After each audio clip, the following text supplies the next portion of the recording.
வடகிழக்கு பருவமழையில் திடீர் மாற்றம்.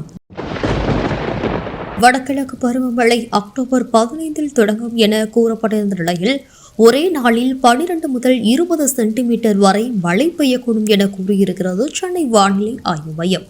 இதனால் சென்னைக்கு ஆரஞ்சு அலர்ட் எச்சரிக்கை கொடுக்கப்பட்டுள்ளது. தமிழகத்தின் பல்வேறு பகுதிகளுக்கு அக்டோபர் 11ஆம் தேதி முதல் கனமழை பெய்ய வாய்ப்புள்ளதாக இந்திய வானிலை ஆய்வு மையம் தெரிவித்திருந்த நிலையில் அக்டோபர் 15ஆம் தேதி சென்னையில் கனமழை பெய்யும் என கூறப்பட்டுள்ளது.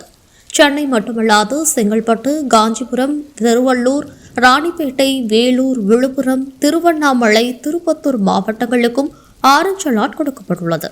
இதுபோல சுவாரஸ்யமான பல பயனுள்ள தகவல்கள் மற்றும் உடனடியான செய்திகளுக்கு தமிழ் நியூஸுடன் இணைந்திருங்கள்.